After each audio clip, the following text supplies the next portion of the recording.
recruiting. We'll talk about what's going on with both football, basketball, and we'll probably share a few stories from the inside. It's every Saturday morning right here on 93.7 The Ticket. It's the Husker Online radio show from 8 to 9 a.m. Problem gambling can destroy an individual's finances, relationships, physical, and mental health. If you are a loved one or struggling with addiction, contact Choices Treatment Center's 24-hour helpline at 402-476-2300. That's 402-476-2300. If you're in Seward or Milford, listen up. Select Plumbing is now servicing your area with no trip charges from Lincoln. Select Plumbing works on a variety of issues for your home and business, including general plumbing, water heaters, faucet and fixture repair, underground sewer and water repairs, backflow testing, and more. Keep your property free from leaks and other issues. Call today for a free estimate, 402-560-6197. It's not just Lincoln, Waverly, and the surrounding area anymore. It's also Seward and Milford with no trip charges. Contact Select Plumbing to inquire at 402-560-6197. Finally, a good reason to have a smart house. Just say, Alexa, play 93.7 The Ticket, and we'll magically start playing. How's it work? Nobody knows. Don't ask questions. In every office, there's two types of people. There are those who bring in bagels and those who eat the bagels that someone else brought in. Everybody likes the first person. Be that first person. Weekday mornings at 7:30, you have a chance to win a business box of bagels from Bagels & Joe. All you have to do is shut up, Sipple. 2 questions for you, 2 for Sip. Win, and the bagels are yours. Lose, well, you don't want to lose. You lost Monday, you lost Wednesday, you're a loser. Shut up, Sipple. Weekday mornings at 7:30, brought to you by Bagels & Joe. This is On the Block with Strick and Austin.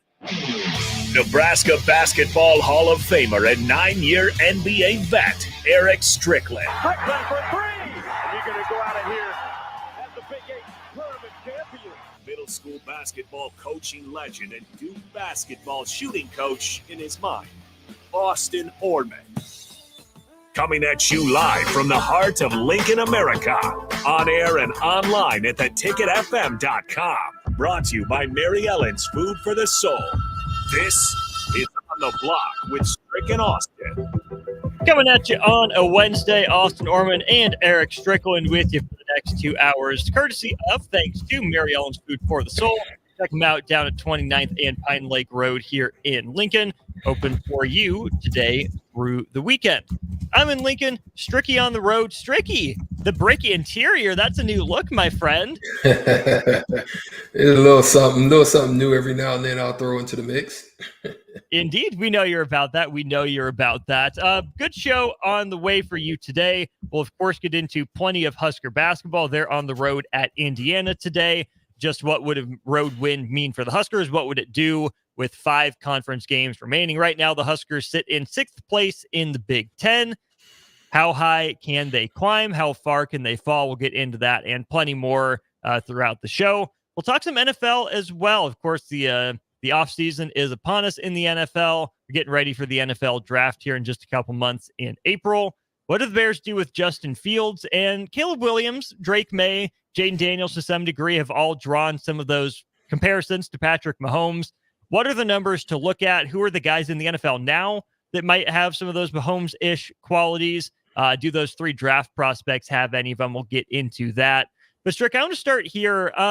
Near and dear to my heart, personally, as a fan of the 2015 Kansas City Royals. And no, I'm not a bandwagon fan, still a Royals fan. Y'all know Bobby Witt signed the extension. I was repping the Royals gear, had Jake Eisenberg on and talked to him. But a couple of the guys from that World Championship team in 2015 made the news today. We'll start with Eric Hosmer. He was the first baseman on that team, batted in the cleanup spot most of the year. He retires after 13 major league seasons, taken in the first round, I think number 3 overall in 2008. Tore up the minor leagues, made his debut, I believe, at Yankee Stadium, of all places. At least that's where he hit his first major league home run, if I'm not mistaken. Really one of the heartbeats of that team. Maybe never reached the lofty heights that people thought he would for being 6'4", 230, playing 13 years. Having fewer than 200 career home runs seems kind of like an indictment. He didn't really get on the launch angle revolution or anything like that. Big ground ball hitter. But he retired today. I wish Eric Hosmer nothing but the best. But Strick, my question for you is, who are those athletes? Think back to like high school, Strick. You're getting into sports. You're starting to take him seriously and competitively. Who were your favorite athletes when you were in high school? For me, Hosmer was one of mine, given that he played for the Royals. Who were some of your favorite athletes to follow and watch back when you were in high school? I would say when I was in high school, if I start with baseball, with baseball, I would like to say Ken Griffey Jr. was definitely somebody that I put my eyes on and watched. I just thought he had one of the purest swings that, I'd ever seen. And even though I could never duplicate it and mine didn't look that pretty, I just thought that he was, we had the same size and same build, and it made sense in the baseball scope for me to watch him, other than the fact that he threw left-handed and I threw right.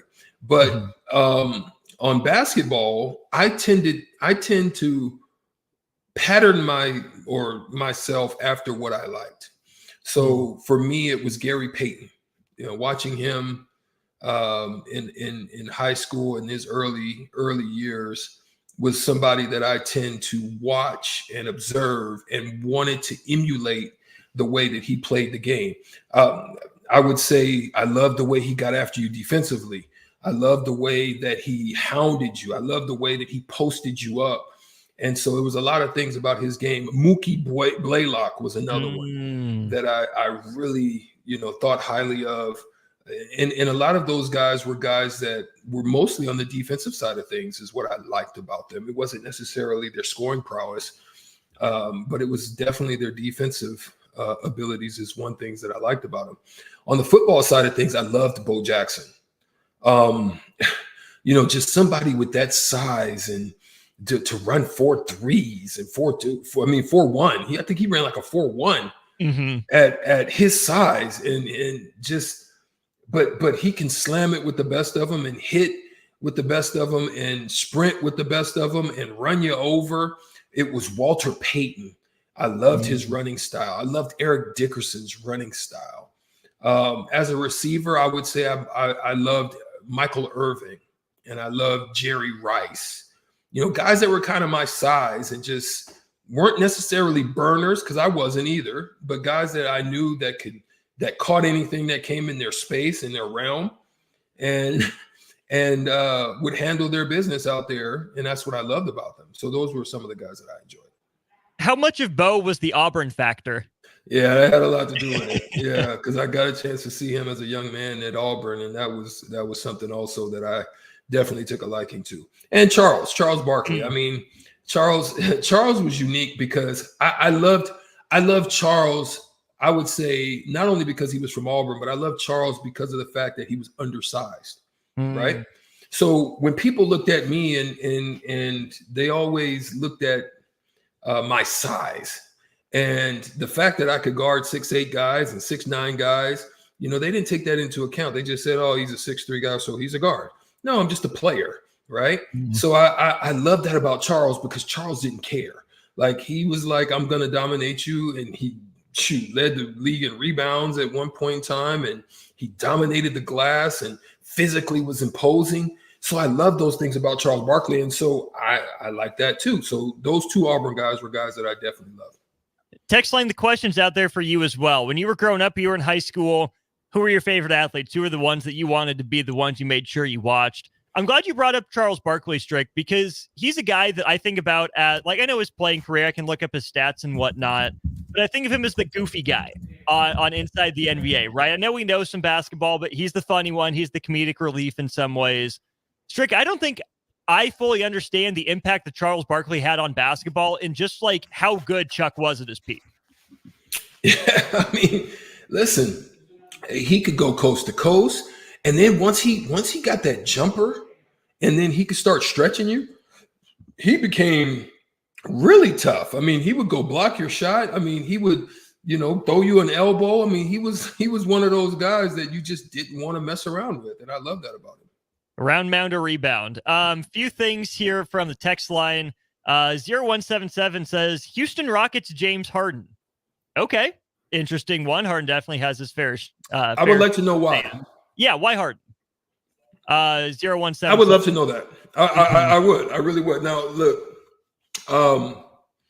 Harden was definitely a tough guard, And what I will say about that time, me personally, from him, I love that he elevated his game and took it to a whole nother level after leaving OKC as the third man and going down to Houston, becoming the head man, and he literally took that team on his shoulders. So that's where I give him huge credit for what he did there. I mean, the fact that we're both lefties, I just love that he was fearless.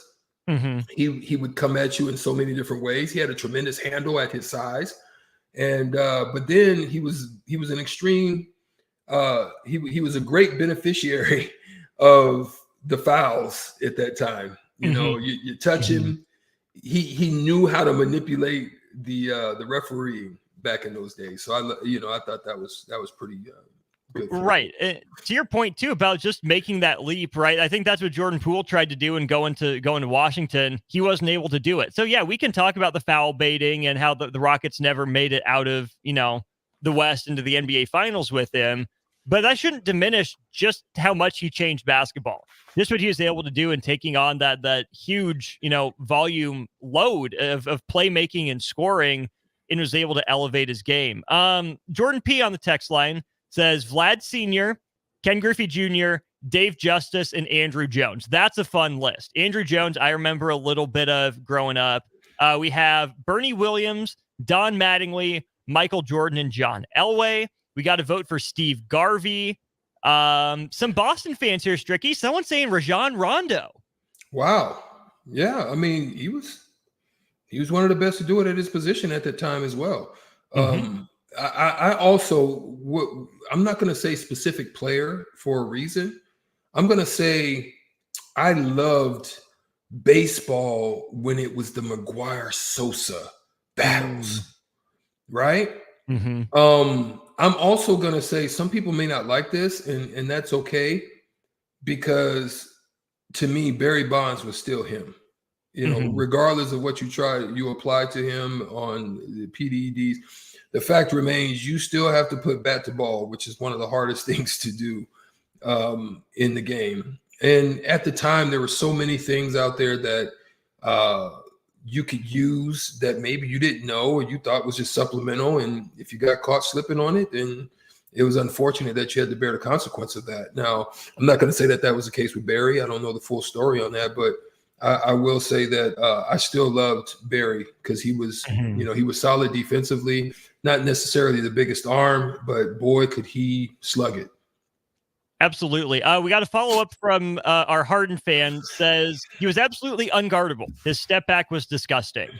Unguardable because if you tried to guard him, you would get foul called, and his step back was disgusting because sometimes he took it a step or two too far, literally. But yeah, James Harden, I think, is a pioneer to some degree. The achy breaky heart 2-step, right?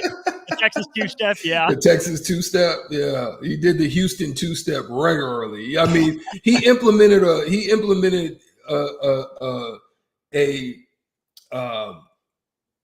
a move that it trickled down, and they were literally calling it a travel. But if you did it right, it really is not a travel. And the way the way you do it, it's not. But it's one of those moves that if you don't do it right, like most don't, you possess the ball and then you step off, that's a travel. But if you leave it in the air, step off, and then catch it and shoot, you're legal. So it's, as a referee, trying to see that. I remember trying to see and capture when the ball was actually in the hand of the offensive player was sometimes tough to follow. Especially as fast as they do it too. I mean, the footwork is pretty impeccable. The distance that they're covering, even if it's not a travel, looks like it should be. So the fact that he's able to get that down is pretty impressive. A few more to get to here before we throw it to break. We've got Hank Aaron, Dr. J, Walter Payton being thrown out there, Larry Bird from David Fullerton. Someone saying Troy Polamalu, but here's this one for you, Strick. 1705 says he's a Bo Jackson guy as well.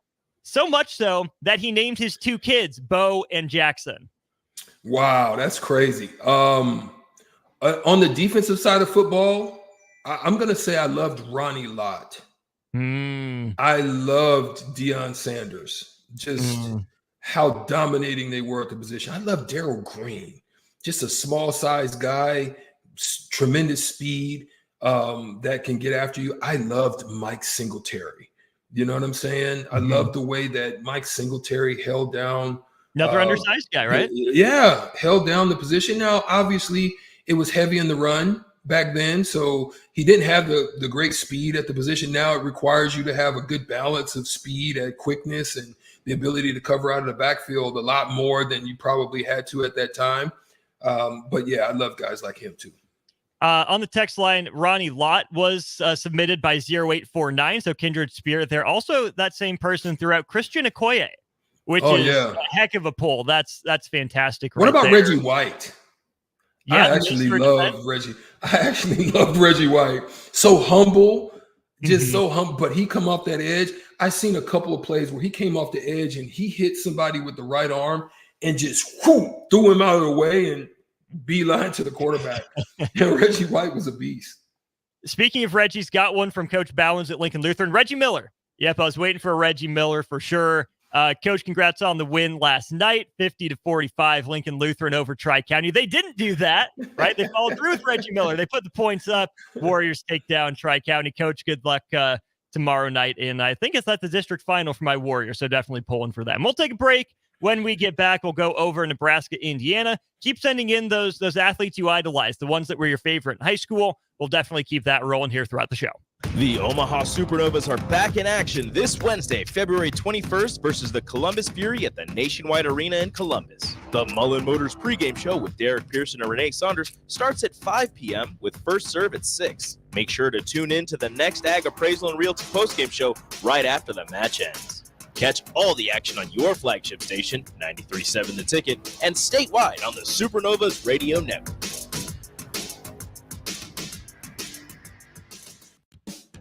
Ever wish you had another light switch on the other side of the room on a dark night? How much better would you sleep at night if you had a ceiling fan in your room?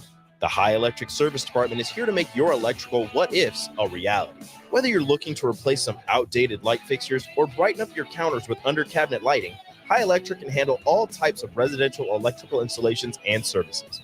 Give Erica a call at 402-466-6606 or visit high-electric.com to get started. Integrated Life Choices has been inspiring opportunities for individuals with disabilities for more than 15 years in Lincoln and across Nebraska by offering a number of services. From group homes to independent living resources and job training, you'll find the support that allows people to live fulfilling lives. They're also hiring. If you're looking for a rewarding career supporting people with developmental disabilities, you can check out open positions along with learning more about services at ilc.net. Integrated Life Choices. If you're in Seward or Milford, listen up. Select Plumbing is now servicing your area with no trip charges from Lincoln. Select Plumbing works on a variety of issues for your home and business, including general plumbing, water heaters, faucet and fixture repair, underground sewer and water repairs, backflow testing, and more. Keep your property free from leaks and other issues. Call today for a free estimate, 402-560-6197. It's not just Lincoln, Waverly, and the surrounding area anymore. It's also Seward and Milford with no trip charges. Contact Select Plumbing to inquire at 402-560-6197. Okay, it's time to sell the house. How do we even begin to choose from the hundreds of realtors in town? Easy. We make a pros list. You mean a pros and cons list? No, just a pros list. We need someone with pro photography to showcase the house in the best possible way, pro marketing to make sure we get maximum exposure, pro negotiations so we know we get the best price. This is one of those times where you already know the right answer, isn't it? You know it is. Ben Bleicher and Professional Realty Group. Contact Ben Bleicher and the team at Professional Realty Group of Berkshire Hathaway's Home Services Ambassador. Online at prg-ne.com. When you were a kid, clubs were cool. Robotics club and space club and stuff like that. But what do adults get?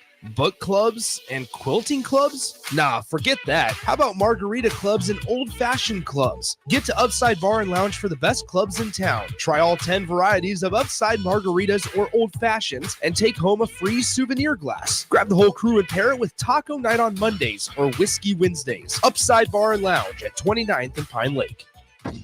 Attention all Wings fans. 89-cent wings are back on Tuesdays at Buffalo Wings and Rings in Lincoln. Enjoy the best wings in town for boneless or traditional at a price that makes the whole family happy. And now at the Williamsburg Village Wings and Rings, you can enjoy $1.50 tall boys in Bud Light, Coors Light, Busch Light, and Michelob Ultra every day after 7 p.m. and all day on Sundays. Get to Wings and Rings today and make sure to stop by on Tuesdays for 89-cent wings. 93.7 The Ticket, Fox, KFXL weather. Brought to you by Bryant Air Conditioning, Heating, Electrical, and Plumbing. Your Lincoln forecast for today, expecting mainly sunny skies to go along with calm winds and very mild temperatures. We'll see a high around 69. Tonight, mainly cloudy with a low around 41. And tomorrow, mostly sunny skies. It will be breezy, though, and cooler with the high around 59. I'm meteorologist Kyle Tucker for 93.7 Ticket and theticketfm.com. Finally, a good reason to have a smart house. Just say, Alexa, play 93.7 The Ticket, and we'll magically start playing. How's it work? Nobody knows. Don't ask questions. The captain, Vershawn Jackson. Let's just talk, because I like these projections. Left defensive end, Ty Robinson. Behind him, Chief Border. Nose tackle, Hush Monster, and then Van Poppel. Right defensive end, Jamari Butler, and then Cameron Linhart. Yeah, you got to have them on the field at the same time. I mean, that's a train wreck right there. I mean, in the making. And both of them in the near future is going to demand double teams, so you might as well get them ready for it now. And that's just the best thing for this team right now, to have both of those up-and-coming stars on the field at the same time. Now back to On the Block with Strick and Austin on 93.7 The Ticket and theticketfm.com. Rolling right along during On the Block, Austin Norman and Erick Strickland with you. Big thanks to Arnold chiming in here on Facebook. Also have some more responses on the text line for the favorite athletes from back in high school. We have Huskers P saying Ricky Henderson and Joe Montana, calling them the GOATs. Okay, Joe Montana is probably closer to the GOAT argument than Ricky Henderson, right? I mean, Ricky was great. Ricky was fun. Stolen base GOAT. But I don't know if Ricky was the greatest of all time, Stricky. No, but definitely he was a menace on the base pads. That's definitely a case for him. Another one for me that I felt was really intriguing to watch, because there was really not much you can do with him, even as an elderly statesman, and that was Kareem Abdul-Jabbar. Yeah. He get to his spot, he get the ball, and he palm it and drop it one or two times, and voila, and drop a dime on you, and there was nothing really you could do about it. Few people could get to it. Another one would be that I absolutely just loved watching because of just his footwork was Akeem Olajuwon. I absolutely loved watching Akeem Olajuwon play. He was so skilled at the position at that time. To me, it was an innovator as far as at the center position with the footwork that he was able to bring to the table. You see Joel Embiid say that he watched Hakeem tapes growing up just on repeat. And you can see the outline of it. I still think Hakeem probably had more skill in the low post than Embiid does. I mean, Embiid's bigger than Hakeem, a couple inches taller, a little thicker. So I'll give Hakeem the nod on skill slightly. We've got a vote for the Boz, Strick. Bosworth? Brian Bosworth, yeah. Oh, wait, let me just make sure I'm hearing. At Brian Bosworth at Oklahoma, Brian Bosworth? Doesn't say, just says the Boz. I mean, in the league, the Boz to me was average. Yeah, just fine. In the league. Yeah. But I think at Oklahoma, he was very dominating. Oh, yeah. No question in Oklahoma. Yeah. John and Cortland, Jim Ryan, Willie Lanier, Lou Brock, Joe Morgan, Mick Tingelhoff, Oscar Robertson, Kareem, and OJ. And Willis Reed. Well, hey, don't sleep on Willis Reed. Willis Reed was a beast. Bernard King was one of those undersized type of guys. If you think about Charles Barkley and what he was able to do, Bernard King was probably one of the earlier models of what he was. A little bit slimmer, but was the same type of guy, would go get rebounds and bang on you and give you buckets at the same time. A name that you probably don't really know about, but if you really researched and looked up his story, you would find that his story is just it's very heart-wrenching. It's a beautiful story, and that's Adrian Dantley. It's a name that you probably don't know about. You probably saw him if you're probably a little bit younger than me or around my age. You probably saw him in Detroit, but Adrian Dantley was a walking bucket. Like, he used to give people numbers. And a lot of people don't really know about him, but he has a really beautiful story. He's been like a walking guard now over like a decade, and he's done very well with his finances and his money, and he don't have to do it, but he just loves to do it, and it's a beautiful story. It absolutely is. Definitely encourage people to go look that up. Also, beautiful story, Stricky. Nebraska men's basketball right off to a really good, first 2/3 of their season. 5 games left to go. You got the Scarlet taking on the Crimson tonight. Huskers at the Hoosiers. 7:30 tip-off, I believe that game is. Strick, is this the most important game left on the Nebraska men's basketball schedule? I won't say it's the most important, but I'll say it's definitely in the top 2 or 3. And here's the reason why I say that. This goes back to what we've always talked about throughout this season in both football and basketball: banking games. Mm-hmm. It is a time to assert some type of dominance, show that you are the better squad and the better team, because you want to set these messages. You want to put messages in the heads of people that, damn, they're hot right now. Man, they're tough. Man, it's always a battle when we face them. You want to start putting seeds in the minds of people that Nebraska hasn't had. Let's be honest. When they even went into the Big Ten tournament last season, there was nobody scared to it. You saw the way that they, it was Minnesota, right? Minnesota, yeah. The way Minnesota just went at them like, who are you? You know what I mean? And Nebraska had beat Minnesota. You know what I mean? So, but they just weren't. They didn't have no worry about them at all. This is that time when you want to start planting those seeds in the minds of others, not just Indiana. This is why you got to go beat the brakes if you can off teams. If you get them down, pound them down. You know what I mean? Just continue to just beat them into the dirt. Do like they do when when you go to the beach and then they put you in, in the sand and they put all the sand on you and you in there stuck and your head's just sticking out. Do that to people. Like, leave them in the sand where they can't move and they need help. That's what you want to do at this time, man. And so I say it's important from that standpoint, because you want to bank game. You need a road win. Go get the first one. Don't have to wait. Don't wait until the end of the season or to the last game of the season trying to get one. Go get it now, because 1 can turn into 2, and 2 can possibly move you into a run, which can position you with what some of the people are saying on the text line and also on the stream, where they're talking about Nebraska potentially going 4-1, 3-2, and where that can propel you as far as the Big Ten standings. It's that last argument you just made that's the rationale for me saying that this is the most important game left, because Indiana is better than Michigan and Ohio State. They're a better team. They have been all year. No, they're not great, but they're better than those 2 teams. So I think if you get Indiana, you get over that mental block of not being able to win on the road since you went to Manhattan back in December. You can say, hey, we won a conference game on the road against somebody, right? Indiana's in that mix, that glut of teams at 6-8 that's just kind of hanging around in the middle. They're not a threat to win the league. They can win any given night. They can lose any given night. They're a typical Big Ten team, better at home.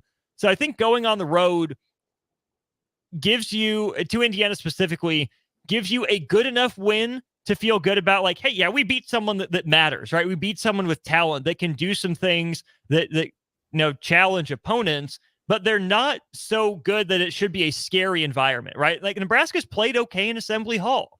I don't think Nebraska's going to be scared of the moment, but I also think back to Indiana's last game streak. They lost by 4 to Northwestern. The Wildcats still trying to find their way with Ty Berry out for the year, but they got up by 16 points on Indiana and then let the Hoosiers crawl back in it and climb back in it. They uncovered themselves from that sand and stood basically all the way up. It was a 16-point game that ended up a 4-point game. Nebraska can't afford that to happen. Like you're saying, if you get up on Indiana, don't let them think that because they almost got one comeback on Northwestern, they can get one against you. Don't even give them any hope. Just stomp them out. Well, let me add to what you just said as far as the importance of this game. You find yourself right now in the middle of the pack, a loss or 2 in which you have, I think, 3 road games left can literally put you down towards the bottom of the barrel. Like Mhm. right now, you're sitting at a great position. You're still sitting at a first day bye. This is one to kind of give you a little buffer, give you just a little bit of space, right? And a win today does what we talked about on yesterday. And what was that, Austin? A win today gives you the ability on what happened last night. It moves you ahead of Michigan State. Michigan State sitting at 9-7 right now. You move to 9-7, but guess what you have over them? You have the head-to-head matchup. That continues to move you up the rung. That's what you want to do. Guess what happened? It was Iowa. Iowa does the work. Also, now you want Iowa to fall, but here's the thing. You don't want to fall back to Iowa. No. You don't want to, because then it puts pressure on you later down the road. So don't fall into the trap. Look at what you got going in front of you. Stay close, because Wisconsin has a tough schedule ahead of them. Illinois, you're not going to catch Illinois, but those next two are important to stay close to, because I think Wisconsin has this tough road and Northwestern still has a couple more left, and you still got the easiest road. You absolutely do. And I'm glad you bring up Northwestern again, because during break, I was walking out, and on one of the TVs, I saw on the Big Ten Network someone laying out a case for Chris Collins as Big Ten Coach of the Year. Northwestern's been good. You know, they end up losing Chase Audige to the NBA draft. But, Stricky, we knew Northwestern was still going to be good and going to be solid coming into this year. I don't want to get up here and give a stump speech for Fred Hoiberg, because I don't know who else is, be in consideration, who like the top. I would say Ben. I would say Ben. Yeah. Ben Johnson. Ben Johnson, maybe. Yeah. Yeah. But it's not going to be Peichel, because Rutgers has fallen off. It's not going to be Painter. That's too obvious. It's not going to be Underwood. Maybe Guard gets some love, but I don't think he should, because most people thought Wisconsin was going to be good, and they're sliding. It's not Izzo. So I could see maybe Collins down the ballot, but I think there's a much better case for a Ben Johnson or a Fred Hoiberg to be Big Ten Coach of the Year. I would have to agree. I mean, anytime but look, it's really up to the team. Yeah. Like celebrate your coach. Like, celebrate ourselves for what we've accomplished. Cool. But celebrate your coach. He's given you, he's put you in position. He stayed with you. He's been confident with you. He's taught you. He's given you the ability to position yourselves for possibly the next level of your careers, whether it be overseas. He's done this for you. Give him don't. If they go on a slide, there's no way he wins it. But I can tell you, if they win 3 out of 2 or 4 of the next 5, I can say that, yeah, he's probably going to get it, because I think they fall in the 5 or the 4 slot if they win 4 out of the next 5. I'm pretty sure about that. I'm with you on that. Last thing before we go to break, a man named Ashley on the text line says, Austin, you keep saying Indiana is the better game, the better win than Ohio State, but Ohio State ranked 65th in the net. Wouldn't it look better to get that win on the road? Ohio State kind of gamed the system a little bit, right? They have the strength of schedule that's up there. They look solid early on. And they did the same thing last year, where they were atrocious in Big Ten play, but still looked pretty good in the net. Maybe Ohio State, is higher than Indiana in the net. Fine. I'm willing to give you that point. But Strick, at this point in the year, I think there's more for Indiana to play for. I think they're a bigger matchup problem for Nebraska than Ohio State is. And it's a bigger basketball brand and name recognition. Even if it's not a vintage Indiana team, a win over Indiana, sweeping the season series for the first time in a decade, that would mean something. So yeah, you got to beat Ohio State, but I still think this Indiana win probably means more for Nebraska than Ohio State. Yeah, it means more for your program. It means more for your confidence. It means more of your capabilities and your abilities to do stuff, which they have done throughout this year that most people wouldn't have expected and most people didn't believe could happen. You've already had a bunch of firsts, not first as far as it being the first to happen, but a bunch of firsts on which you haven't done in a long time. Yeah, straight up. Straight up. Huskers and Hoosiers tonight. We'll have post-game. Bach will be here to take you through the recap of Huskers and Indiana. So stay tuned for that after the game tonight. We'll take a break, wrap up hour 1 up in Omaha. Creighton beats UConn. Not talking about the Blue Jays. We're talking about the Huskies aspect of it. A really astounding stat we'll give you to wrap up hour one of On the Block here in just a minute. Ready to upgrade your combine in 2024? The team at Landmark Implement is here to help find the right combine to fit your operations needs. Choose from 4.5% for up to 60 months or a 12-month interest waiver, followed by John Deere financial rates with approved credit through the end of February. When you purchase the pre-owned S or X Series combine from Landmark, know you are backed by Landmark's extensive parts and service network with mobile techs and parts drop-off points to keep you up and running. View our current inventory online at landmarkimp.com or stop by your local Landmark to experience the Landmark difference. If you want all the latest technologies from those big banks, but you also want that hometown feel when you walk in the front doors, choose Midwest Bank. They have top-notch technology. They make banking so easy, and they also have the friendliest staff who will take their time to get to know you and treat you like family. You get the best of both worlds when you choose Midwest Bank. I live on the go, and now I can bank on the go. With Midwest Bank, I have everything I need at my fingertips. I'm volleyball player Allie Batenhorst, and at Midwest Bank, you'll love banking here. When you were a kid, clubs were cool. Robotics club and space club and stuff like that. But what do adults get? Book clubs and quilting clubs? Nah, forget that. How about margarita clubs and old-fashioned clubs? Get to Upside Bar and Lounge for the best clubs in town. Try all 10 varieties of Upside margaritas or old fashions and take home a free souvenir glass. Grab the whole crew and pair it with taco night on Mondays or whiskey Wednesdays. Upside Bar and Lounge at 29th and Pine Lake. K9 Design in Lincoln reminds drivers to drive with the 3 C's of safety: caution, courtesy, and common sense. When a car hits a car, it's an accident.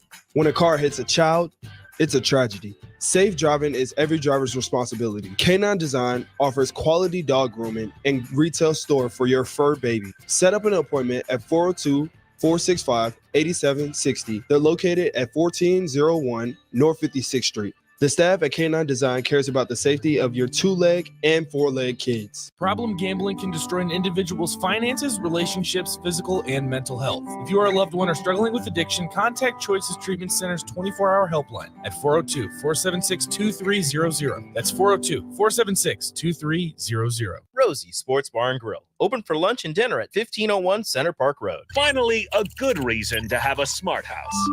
Just say, Alexa, play 93.7 The Ticket, and we'll magically start playing. How's it work? Nobody knows. Don't ask questions. Hi, Sean Callahan here of HuskerOnline.com, inviting you to join us here on 93.7 The Ticket every Saturday morning now. In our new time, we're on from 8 to 9 with the weekly Husker Online radio show. We'll give you the latest in recruiting. We'll talk about what's going on with both football, basketball, and we'll probably share a few stories from the inside. It's every Saturday morning right here on 93.7 The Ticket. It's the Husker Online radio show from 8 to 9 a.m. Working at Continental in Lincoln isn't a job, it's a career. And right now, they've raised wages again, and they're hiring for production operators at $24.62 per hour, which grows to $28.97 per hour within 3 years. Skilled trade positions now start at $33.36 per hour, with opportunities to make more based on certifications. Continental also has salary jobs available and great benefits, plus medical and prescription costs at very low premiums. Dental, vision, and life insurance are offered at no premium cost to the associates, with increased bonuses and vacation for new hires. To learn more or apply, go to continentaljobs.com with keyword Lincoln. Come work at Continental today. On the Block with Strick and Austin. We're speaking to Husker baseball assistant Lance Harvell. Seemed like there was a pretty heavy focus on the JUCO ranks this offseason. What went into the decision behind that approach? There's something about junior college baseball. You know, if you've been through it, you know that life, what it's about. You number one, you gotta have a passion to play baseball. You gotta grind. These guys are tough. They're playing doubleheaders, every time out. So you know kind of what you're getting. Weekdays from 2 to 4 on 93.7 The Ticket and theticketfm.com. Now back to On the Block with Strick and Austin on 93.7 The Ticket and theticketfm.com. We're wrapping up hour one of On the Block. I'm Austin Norman, joined by the Husker Hall of Famer, 9-year NBA vet Erick Strickland.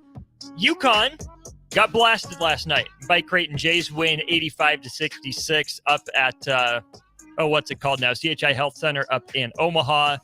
Strick, I was kind of amazed to read this stat. We talked about Nebraska, finally getting off the schneid against number one teams at home. The last time was under Fred Hoiberg's grandfather. Last time any Nebraska team beat a number one team on the road, though, was in the 80s at Missouri.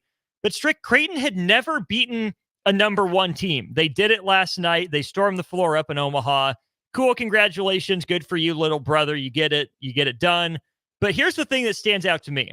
Strick, UConn has not won a road game against a ranked team anywhere in the top 25. They're 0 for their last 21. They've won 2 national championships, 2 natties, since they last won a road game against a ranked team. That's crazy. How does that happen?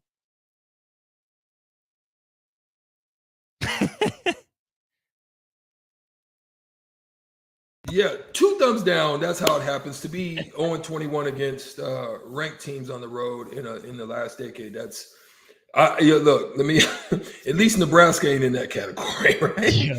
Nebraska's got 1 at K-State, so that's good. They haven't done very good in the Big Ten at this point, but we're going to hopefully change that tonight. But they've done good on neutral floors, obviously, because they've won a few natties. So that's been a positive thing for them to hold their hanger on and their hat on or their coat on or whatever you want to call it. But listen, they got blasted, and it wasn't pretty. It didn't look good.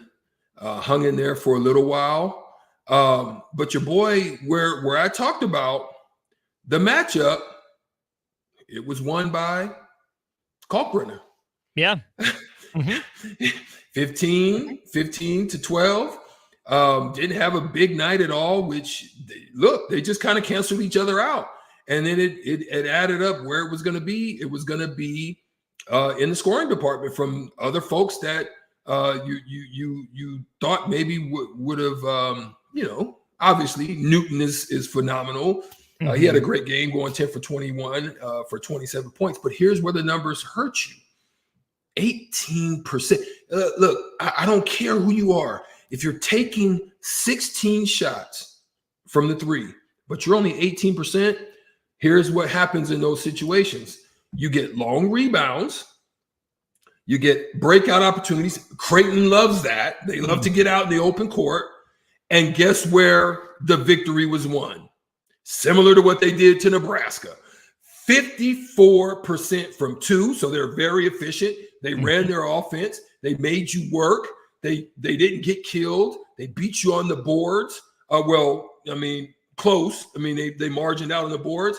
But you're playing one-on-one ball on the road, and Creighton's playing Creighton-style ball, which was pass, cut, look and find guys, screen. 18 assists on those buckets, plus shooting 50% from 3, my boy. Yeah. Come on, man. That's just tough to overcome for anybody. I don't care who you are, especially if you're not shooting. So what if you have a team like that? And we talked about this, yesterday or yesterday or the day before.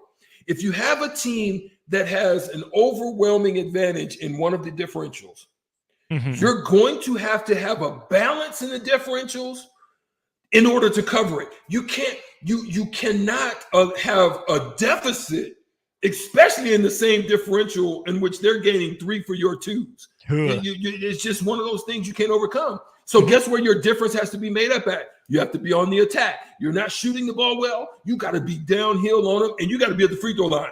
So if you're not getting buckets from the 3, you need to be shooting 25 or so free throws and making a high percentage of it, which they did. They just didn't shoot as many of them as Creighton did. And so you can't make up that difference. In essence, you get blown out. A 19-point game that probably was about there. Creighton went on a huge run in the first half. UConn did, show some resolve. They did cut it to 10, but that was far too little and far too late. But simple math, Strick, you were minus, what would that be if I can do my math? Minus 33 points from 3-point range in a 19-point game. That explains it all right there. You're playing ISO ball with Newton.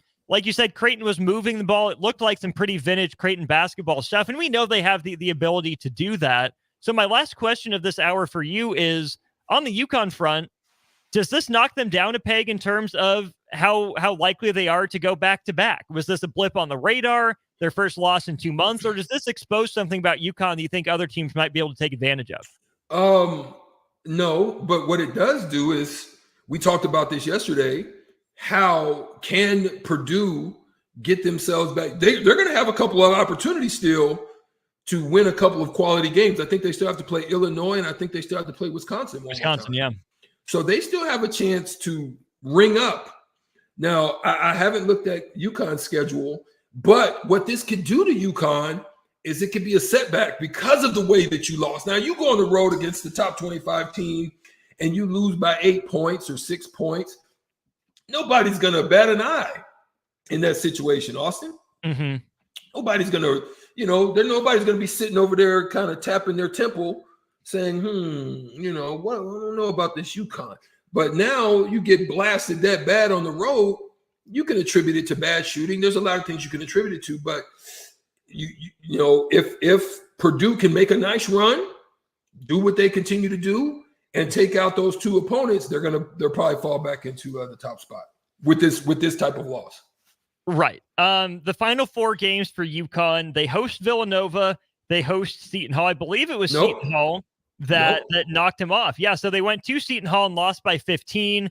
Then they finish out with 2 road games, Strick, at Marquette, ranked number 7 in the country, revenge on its mind, and then at Providence, bubble team. That's what I'm saying. That's why I think the resume of Purdue is going to be probably at the end of the day maybe a little bit better than what UConn is going to face now. It depends on how bad they beat in the eye test, how bad they beat Marquette compared to what Purdue may do to Illinois. Makes sense. I'm excited for that game. That Marquette game against UConn will be on a Wednesday, just a couple weeks from now on March 6th. He's Erick Strickland. I'm Austin Norman. You're listening to On the Block on 93.7 The Ticket, theticketfm.com, watching worldwide, Facebook, YouTube, Twitch, and Twitter, or within the 402 and 308 on Allo Channel 961. Appreciate you. Appreciate Mary Ellen's Food for the Soul. We'll bring you hour 2 of the show next. This is Lincoln's home for sports talk on the FM dial. Also online at theticketfm.com. On the internet. KNTK FM Firth, 93.7 The Ticket. Okay, it's time to sell the house. How do we even begin to choose from the hundreds of realtors in town? Easy. We make a pros list. You mean a pros and cons list? No, just a pros list. We need someone with pro photography to showcase the house in the best possible way, pro marketing to make sure we get maximum exposure, pro negotiations so we know we get the best price. This is one of those times where you already know the right answer, isn't it? You know it is. Ben Bleicher and Professional Realty Group. Contact Ben Bleicher and the team at Professional Realty Group of Berkshire Hathaway's Home Services Ambassador. Online at prg-ne.com. Rain, snow, or shine, John Henry's is here to keep your home's plumbing systems working properly no matter what kind of weather Nebraska throws at us. From unclogging toilets and drains to installing new water heaters and water treatment systems, John Henry's is your plumbing expert in the Lincoln and Omaha communities. Visit us at calljh.com or call John Henry's. 435-5555. John Henry's Plumbing, Heating and Air, and Electrical. Plains Cover Crop is your one-stop seed shop. Call us now for spring and summer forages, CRP mixes, and fall cover crop blends. We do farm-specific consulting for practical and efficient seed blends to fit your geography and goals. With a very diverse inventory, we will tailor a blend just for you. We're also looking for contract growers, and we buy and sell rye. Find us online at plainscovercrop.com. Timeless agronomy practices paired with modern technology. East Highway 20 in Orchard and across Nebraska. Ready to upgrade your combine in 2024? The team at Landmark Implement is here to help find the right combine to fit your operations needs. Choose from 4.5% for up to 60 months or a 12-month interest waiver, followed by John Deere financial rates with approved credit through the end of February. When you purchased a pre-owned S or X Series combine from Landmark, know you are backed by Landmark's extensive parts and service network with mobile techs and parts drop-off points to keep you up and running. View our current inventory online at landmarkimp.com or stop by your local Landmark to experience the Landmark difference. Working at Continental in Lincoln isn't a job, it's a career. And right now, they've raised wages again, and they're hiring for production operators at $24.62 per hour, which grows to $28.97 per hour within 3 years. Skilled trade positions now start at $33.36 per hour, with opportunities to make more based on certifications. Continental also has salary jobs available and great benefits, plus medical and prescription costs at very low premiums. Dental, vision, and life insurance are offered at no premium cost to the associates, with increased bonuses and vacation for new hires. To learn more or apply, go to continentaljobs.com with keyword Lincoln. Come work at Continental today. Golfing in 72 degrees and perfect conditions in Nebraska doesn't seem possible in the winter, but it is. Double Eagle Golf is your escape from the bone-chilling cold outside and a reason to keep your clubs out year-round. Book a bay with some friends for a weekend or come by for golf and happy hour on a weekday. Spring leagues begin in February. Get signed up today. That's all at Double Eagle Golf inside the Kinetic Sports Complex at West O Street. Online at doubleeagle.golf. Hi, Sean Callahan here for Koppel Chevrolet GMC, and we have some really big savings for you right now. Our new crossover sale is underway. New Terrains, Equinoxes, and Trailblazers starting at $23,290. That's right, $23,290. Also, we've continued our huge Sierra and Silverado truck sale with over $10,000 off new pickups. You heard right, over $10,000 off list. Koppel truly has a small town feel with big city deals. We're right down 144th Street or at koppelcars.com. Stock numbers G260980 and C119824.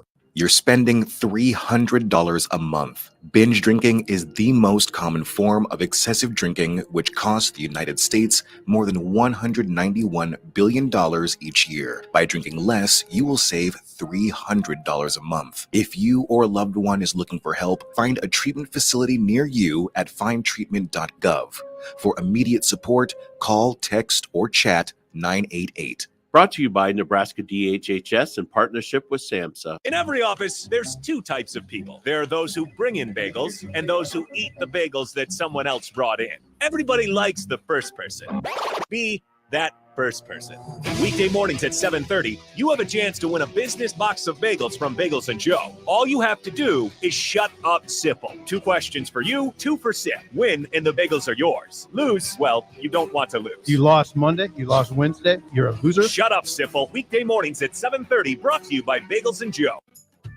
K9 Design in Lincoln reminds drivers to drive with the 3 C's of safety: caution, courtesy, and common sense. When a car hits a car, it's an accident. When a car hits a child, it's a tragedy. Safe driving is every driver's responsibility. K9 Design offers quality dog grooming and retail store for your fur baby. Set up an appointment at 402-465-8760. They're located at 1401 North 56th Street. The staff at K9 Design cares about the safety of your 2-leg and 4-leg kids.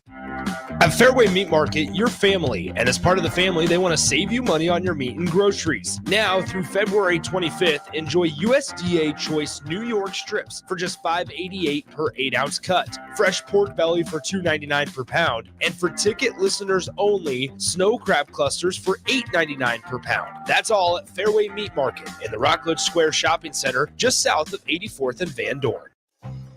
Integrated Life Choices has been inspiring opportunities for individuals with disabilities for more than 15 years in Lincoln and across Nebraska by offering a number of services. From group homes to independent living resources and job training, you'll find the support that allows people to live fulfilling lives. They're also hiring. If you're looking for a rewarding career supporting people with developmental disabilities, you can check out open positions along with learning more about services at ilc.net. Integrated Life Choices. This is On the Block with Strick and Austin. Nebraska Basketball Hall of Famer and 9-year NBA vet, Erick Strickland. Strickland for 3! And you're going to go out of here as the Big 8 tournament champion. Middle school basketball coaching legend and Duke basketball shooting coach in his mind, Austin Orman. Coming at you live from the heart of Lincoln, America. On air and online at theticketfm.com. Brought to you by Mary Ellen's Food for the Soul. This is On the Block with Strick and Austin.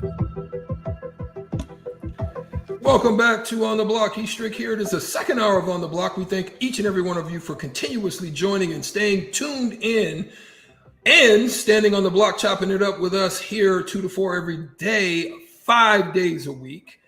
During the week, we're excited about it, and we're glad to have you. But we're going to get into some Patrick Mahomes discussion right now because you've watched the movie, you've seen the movie, and if you were a kid or have kids, you definitely peeked in on Finding Nemo. You had the opportunity to look for it, and you were Dory, and you guys were cruising along, and you were looking for Nemo. But right now, the NFL is looking for the next Patrick Mahomes. Finding Patrick Mahomes since the NFL. Patrick Mahomes, he's had the ability to do big things in the pocket, out of the pocket, with top stars, big receivers like your Tyreek Hills, or just one person in Travis Kelce and a bunch of a hodgepodge of average at best, no number ones, just a bunch of average guys out there running routes, and he's finding them and making it happen. Also the beneficiary of no holding calls on the team when they're grabbing, tackling, and holding everybody. He's a beneficiary of that. Shout out to Kansas City. But when you look at it, Mahomes, Josh Allen, Justin Herbert, they lead the way. They're a three-headed monster when it comes to tier one regarding PFF and the study of play creation. That's where they lead the charge. So finding the next Mahomes, who's out there? Who could it be? Who looks the part? What is your thoughts initially on Mahomes? Who could be the next one up? Because Patrick Mahomes is still young, so he's still got a lot of life in his blood. Or who previously looked similar to Mahomes? What you say? I just want to set the groundwork for this conversation here. So there's an article from Pro Football Focus, and they're trying to find the next Mahomes. You know, who compares statistically to him. They use prospects from 2017, the Mahomes draft, through 2024. So prospects in this year's draft. They're trying to isolate just how much of the Chiefs' success is attributable to Patrick Mahomes, and how much quarterbacks are responsible for creating offense on their own, right? We know football is a team game. We know it's not just a quarterback, but we're trying to isolate a quarterback, his role in a successful play. So what they do here is they take the passing grade, the big time throw rate, and the turnover worthy play rate when a quarterback is either outside of the pocket, when he has to hold the ball for longer than 3 seconds, when there's pressure in his face, and where they would chart the play as scramble drill. Because, Strick, I still think that that's where we think the most about Patrick Mahomes and his success is improvising, is magic, is making something out of nothing, is escaping, right? You think you have him in your grasp. You think you have him backed into a corner. He wriggles free and makes a big throw. That's really what this article is working on trying to figure out. So in that tier one that you mentioned, the lead from this, again, coming out of college, Patrick Mahomes. Okay, shocker. Patrick Mahomes is Patrick Mahomes. We like that. Josh Allen in that upper tier as well. I'm kind of surprised to see this, but I think it goes to the comparison that's been made quite a bit through this draft process. Caleb Williams is in this upper tier of prospects as well. You know, you talk about him as a Mahomes light, a smaller version of Mahomes. That seems to fit. There's some really interesting names up here, though, in that top tier. Again, as you look at a quarterback having to hold the ball, having to scramble, and still making a good throw. You look at Justin Herbert. Doesn't seem like a guy with a lot of legs, a lot of escapability, but his grade was high enough. Sam Darnold. We've seen how that NFL career has panned out. He's in this tier. Skylar Thompson from Kansas State. Yeah, no, not so much. Michael Penix and Bo Nix, right? We know how good those two guys are. I don't think of them being graded even remotely similar in those areas, right? I think about Bo Nix as the one that's more escapable, that throws on the run, whereas Penix avoids pressure with his footwork in the pocket, but they grade similarly. But here's the one that cracked me up, Strick. Patrick Mahomes, Josh Allen, takeover quarterbacks in this upper tier. Brock Purdy's in this tier too. Yeah. Brock Purdy, the game manager, the guy who's just distributing the ball, who doesn't have a lot to do, who's a product of the system, grades out in this upper tier of quarterbacks that are able to create plays on their own, create for their teammates. That really stood out to me looking at this study, because some guys below Brock Purdy in this metric are Joe Burrow, are Baker Mayfield, Trevor Lawrence, Jaden Daniels, Bryce Young, Drake May, Jalen Hurts, Lamar Jackson. I would take most of those guys over Brock Purdy, but according to this metric, Brock Purdy is better outside the pocket than those guys. Which is crazy, right? When you really look at it, but that means that, listen, the San Francisco 49ers have found a gem. Yep. I think Brock Purdy has continued to go over and beyond as far as the expectations of what people would have thought of him. I mean, you thought maybe he was just a fill-in. Some people were speculating and thinking he was just a younger version of Jimmy Garoppolo, right? but he's shown that he has a winning edge about him. He's shown that he has a winning mentality and will do what it takes. And we saw that on a couple of scrambles that he made in order to secure victories, to even get them into the Super Bowl. So that's what you kind of like about him. Obviously, you would probably love his arm strength and maybe some of his accuracy to be a little bit better. But I think he's an effective quarterback, and he shows potential to grow. He absolutely does. And I want to be clear and say that this metric, this way of grading isn't everything, because you look at some of the tiers down below, you see like Anthony Richardson and Will Levis, who weren't great in their debut seasons, but you saw enough that you're like, maybe there's something there in that's tier 6. So in tier 5 of this grade, you have Deshaun Watson, who's had some really good years as an NFL starting quarterback. You see Kyler Murray, who has had his flashes of greatness. Gardner Minshew's been a serviceable backup. Mac Jones looked good as a rookie. Even Tua Tagovailoa, right? Maybe he's a system quarterback, really seems like he is, but we can't deny that Tua's a good quarterback. Like, he's good. He's solid. He's down at tier 5 in these ratings. In the middle, you have a guy like Daniel Jones. Drew Lock is in that tier. CJ Stroud is in that mid tier, right? Definitely more of a pocket guy. So the study isn't perfect, right? It's not the end all be all, but that I think is part of the bigger point here, Strick, is that in that upper tier, you have Patrick Mahomes and Sam Darnold. Their careers have absolutely not gone the same. You have Caleb Williams and Brock Purdy, two guys that don't look the same, that don't seem like they operate the same. So you can do, I think, as many of these statistical studies as you want, pick the stats that you think fit that define quarterback creation. But really what the lesson I learned is from this article is that you really, really don't know when you find the next Patrick Mahomes, right? He'll announce himself to you through his play with the right system, with the playmakers around him. But it's so hard to find a Patrick Mahomes that you understand why teams are investing so much draft capital into the quarterback position, so much time into developing the next quarterback. But it's so hard to do that it almost feels like in some cases teams would be better off filling out the rest of their roster and trying to get luckier with a Purdy than trying to build and shape the next Mahomes, because you just can't tell if a guy has it or not, no matter how much scouting you do. You had an opportunity. If you didn't have an opportunity, those who are listening on stream as well is on Allo channel 961. You can also find us there if you don't have the ability or not sitting in front of a computer, but you do have Allo Fiber and some local hard action in you. You can find us there on 961. But as well as if you're listening, here's the thing. When you heard Merrill Hodge, longtime NBA, NFL great, one of the top fullbacks when it was time to have that in his time. Great running back as well. They used him quite often. Steelers legend. But here's the thing. He stated that it is a slippery slope with Caleb. He basically just lambasted the young man, saying, if you're thinking he's the next Mahomes or you're thinking he's him, and I hope he proves him wrong, but sometimes these guys have a little bit better eye. They've done a little bit more scouting. They've spent a little bit more time watching the film, but they don't seem to have a high ceiling for Caleb Williams. Which is weird, because I think the ceiling is high for Caleb Williams. I think the floor is low, though, right? He still put up some pretty good numbers at USC this year, but Strick, we didn't see him elevate USC, I think, the way that we think he probably should have or could have been able to.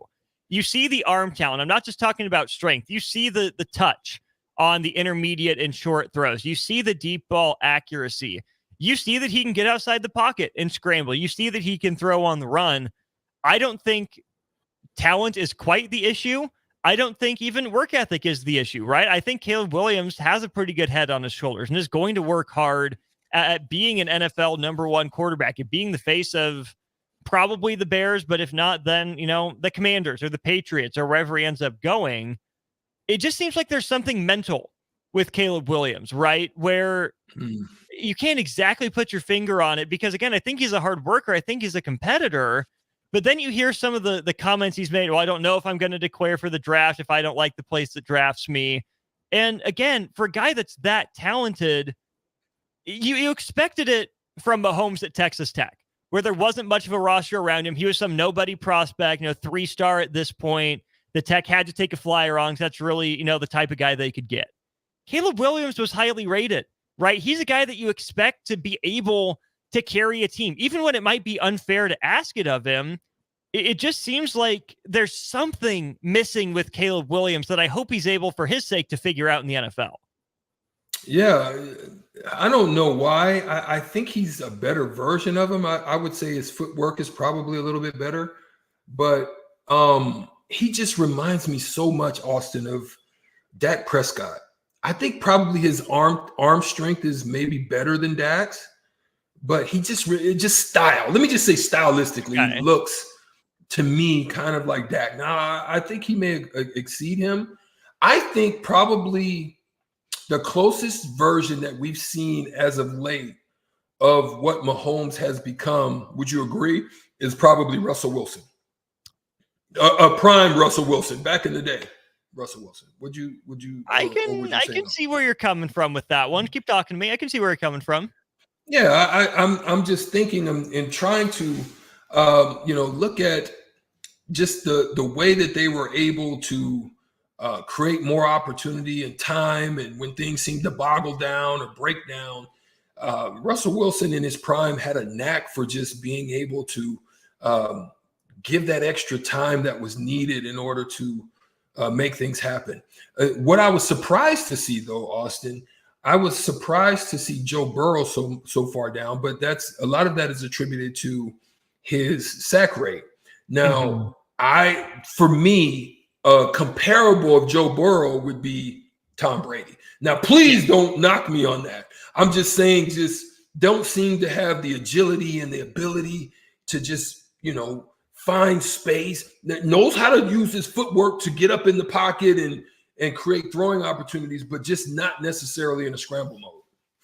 I see where you're coming from with that Burrow-Brady comparison. What if I throw this one out to you for Mahomes? What if he's an upgraded Andrew Luck? Mahomes? Yeah. Interesting. Because I think Russ had some of that dual threat ability, but I think Russ used it a little bit more, right? Andrew Luck, I don't think he had the designed runs like Russell Wilson did early in his career. I think he was a tough son of a gun that was going to fight for those yards. That was more than willing to scramble. Mahomes is definitely better outside the pocket than Luck was. I think Luck was definitely more of a pocket guy at heart, but he could make plays on the run. Whereas I think Patrick Mahomes is equally comfortable inside of and outside of the pocket, right? In the pocket, has learned how to process at an extremely high level to take what the defense gives him. But outside the pocket, he has the arm strength. He has the creativity, the ingenuity to keep defenses guessing and maybe make a play that's not available for every quarterback. I see where you're going, Austin. And I've got my shades on as if I'm sitting here at the poker table. And you called and I raised you a quarterback. Okay. And here's where I think Josh Allen is an upgraded Andrew Luck with just more scramble ability. Okay. Sure. I'll fold on that. You got me. Okay.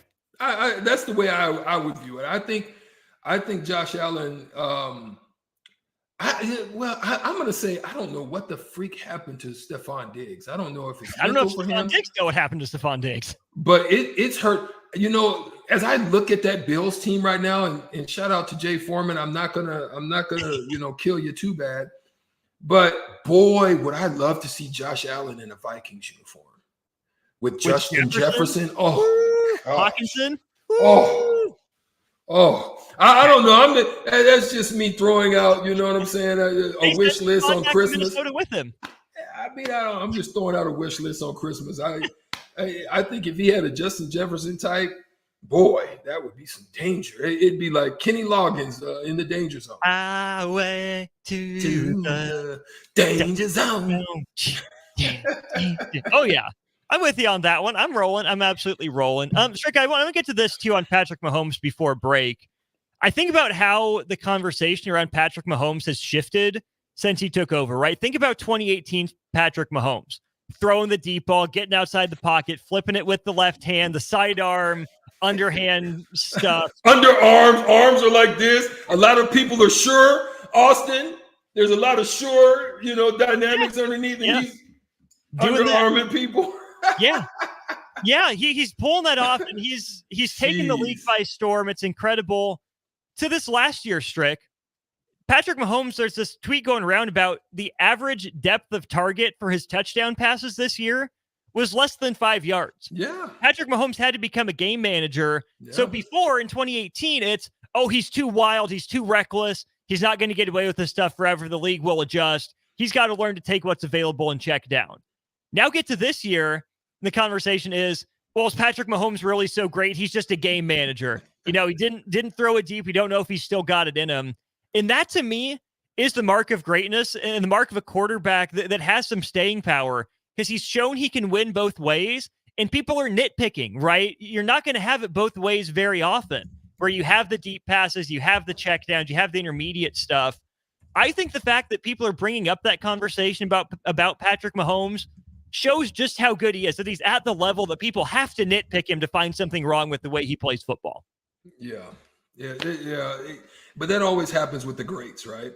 Yeah. It's always something. And I think, they always said that about Tom Brady too, right? Mm-hmm. Just think about all the stuff they would try to come up with Tom, and then Tom would find a Julian Edelman type, and then Tom would, to me, the greatest matchup for right now is, what New England had with the matchup between Tom and Gronk. Yeah. So the issue is going to be, can they keep Kelsey, and can Kelsey sustain the run that Gronk and together, the run that it's like Gronk didn't want to play for nobody else except for Tom. It's like they had this telepathic thing going with each other, and they understood each other and where each other was going to be, and just to have that long of success. But Tom he had an innate ability to find out who that next person is. I don't care if it was a running back, it was, White, or if it was Sexy Rexy. I don't care who it was. He just had an innate ability to find the matchup problem, and was able to attack it. Mm-hmm. And Mahomes seems to be in that same mind frame and in that same mode. Absolutely. And that's where I think what this Pro Football Focus thing doesn't measure, and even what it's hard to measure at the combine, is that mental acuity, the preparation, the ability to know talent when you see it and get on the same wavelength with a guy like that. It's basically impossible to measure. Steve on YouTube, Justin on YouTube, appreciate you guys tapping in. Brad, anonymous Cubs fan, Notorious B.I.B., appreciate y'all as well. A guy that's in tier 2 of this Pro Football Focus study hasn't even had a tier 2 career to this point. Justin Fields. He's the subject of a lot of conversation. We're going to talk about Justin Fields. Would Strick keep Justin Fields? Would he trade him? What are some hypothetical offers on the table for the Bears' young quarterback? We'll get to that. Keep talking NFL next segment here during On the Block. K9 Design in Lincoln reminds drivers to drive with the 3 C's of safety: caution, courtesy, and common sense. When a car hits a car, it's an accident. When a car hits a child, it's a tragedy. Safe driving is every driver's responsibility. K9 Design offers quality dog grooming and retail store for your fur baby. Set up an appointment at 402-465-8760. They're located at 1401 North 56th Street. The staff at K9 Design cares about the safety of your 2-leg and 4-leg kids. Liberty Law Group is committed to the defense of liberty for those accused and the pursuit of justice for those injured. Liberty Law Group's relentless trial attorneys specialize in criminal defense and personal injury law. Navigating the legal system can be stressful, overwhelming, and full of uncertainty. We believe in treating every client with respect, compassion, and understanding. When you're in need of legal assistance, trust Liberty Law Group to fight for you. Call 877-42-LIBERTY. That's 877-42-LIBERTY. It's a career. And right now, they've raised wages again, and they're hiring for production operators at $24.62 per hour, which grows to $28.97 per hour within 3 years. Skilled trade positions now start at $33.36 per hour, with opportunities to make more based on certifications. Continental also has salary jobs available and great benefits, plus medical and prescription costs at very low premiums. Dental, vision, and life insurance are offered at no premium cost to the associates with increased bonuses and vacation for new hires. To learn more or apply, go to continentaljobs.com with keyword Lincoln. Come work at Continental today. Hello, everybody. It's Charlie Stone, and here with me is Andy Goodyear of Honda of Lincoln. Andy, I hear that new Honda manufacturing continues to go up, and you have new Hondas in stock now. That's correct, Charlie. We have more than 40 new Hondas in stock right now. It's great that a customer can come in and buy a new Honda and drive it home that day. New Honda inventory keeps getting better each month. Okay, then. How about used cars, Andy? We have more than 100 pre-owned vehicles to choose from right now, and a lot of fresh trade-ins are coming in daily. We have just about every maker model you can imagine in any price range. Thanks again, Andy. People love the selection and great service at Honda of Lincoln. Maybe it's time you come experience the Honda of Lincoln way of doing business. 27th and Yankee Hill, or online at hondaoflincoln.com. Finally, a good reason to have a smart house. Just say, Alexa, play 93.7 The Ticket, and we'll magically start playing. How's it work? Nobody knows. Don't ask questions. You're counting on your team to win, so why not prove it? At Warhorse Sportsbook, their win is your win. Put your money where your mouth is on nearly every sporting event.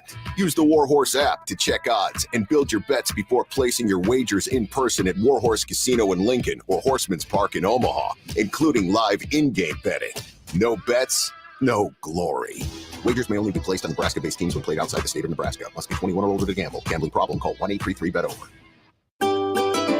Load up on meat and more this winter at the Mercado by Certified Piedmontese at 84th and Haviland. This week's specials through February 27th is whole brisket for just $4.99 per pound and $1.50 off all nuts, including Treat Bake Shop and Twin Springs pecans. And don't forget about lunch on Fired Up Friday from 11 a.m. to 2 p.m. Locations at 84th and Havelock and 30th and Yankee Hill in Lincoln and 168th and Maple in Omaha. Get to the Mercado today for the best meat in town.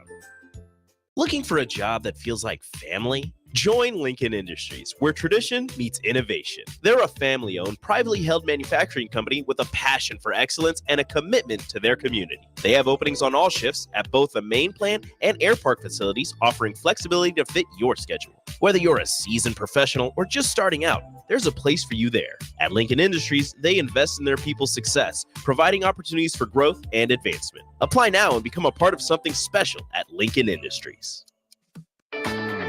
Golfing in 72 degrees and perfect conditions in Nebraska doesn't seem possible in the winter, but it is. Double Eagle Golf is your escape from the bone-chilling cold outside and a reason to keep your clubs out year-round. Book a bay with some friends for a weekend or come by for golf and happy hour on a weekday. Spring leagues begin in February. Get signed up today. That's all at Double Eagle Golf inside the Kinetic Sports Complex at West O Street. Online at doubleeagle.golf. In every office, there's two types of people. There are those who bring in bagels and those who eat the bagels that someone else brought in. Everybody likes the first person. Be that first person.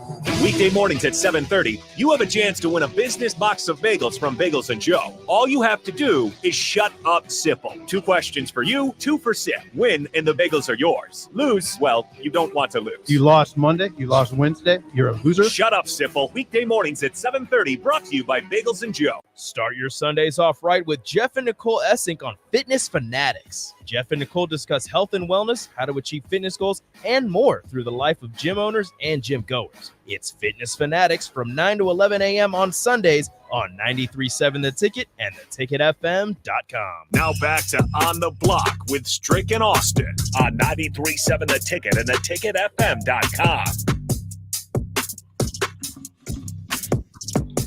About half an hour left in this show here during On the Block. I'm Austin Norman. He's Erick Strickland. Stricky, is just one question for you. One question. Trade Justin Fields or keep Justin Fields? What's GM Stricky doing as GM of the Chicago Bears? Well, you know, when you have words swirling out into the ethosphere and the atmosphere and whatever the sphere, the ionosphere, any of the spheres, that involves Caleb Williams basically saying, I have no interest of playing for the Chicago Bears. You don't want to start off with disgruntled. So at that position, if you can't get the quarterback you want, it's no different than anybody. You hate people trying to determine and dictate what your moves are. Players should go where they're sought after and brought in, and whatever the case may be. But if that's not the case, I'm sure there's some suitors out there. There's some people that would love to move up. And if somebody has some resources that then you can work a trade and trade the pick, but acquire some resources and maybe just go down a little bit, get something secondary that you may want. And then a part of that trade, depending on what the team is and how close they are to you, then I think it's worth taking a look at. Okay, but which are you doing? You trading him or you keeping him? If I'm them, right? Mm-hmm. You either, if you keep him, you've got to believe that he's probably going to be a long-term option for you. Yep. Probably extend him. Yeah. So if that's not the case, then there's plenty of other quarterbacks that you can take another flyer on, take another look at, maybe get a potential better offer in the space on. So that's possible. So then that's where I would probably look to trade him. I would probably look to trade him at this point, so you don't have to worry about spending that kind of capital on somebody that you're probably a little bit unsure of. Okay, so ESPN wrote an article about this. They had different beat writers send different, trade proposals to the Bears beat writer, and they're going through them. Here are the packages that it would take potentially to get Justin Fields. What teams would be willing to pay to get him out of Chicago?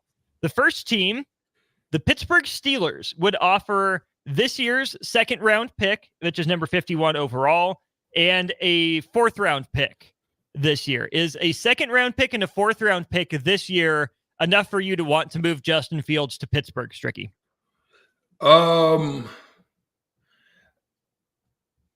Okay, but you keep your first pick. Yes, you keep pick number 1 in all these situations. If I have an option to keep my first pick and then still downgrade and just literally do a revamping of my team, that's not a bad look. Then you're going to have 2 second rounders, which you can always land great talent, young talent, if you do your due diligence in the second round.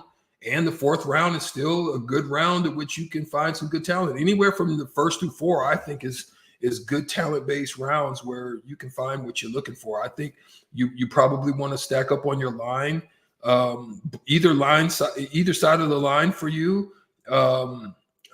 You've given up a lot of talent in those positions in the past.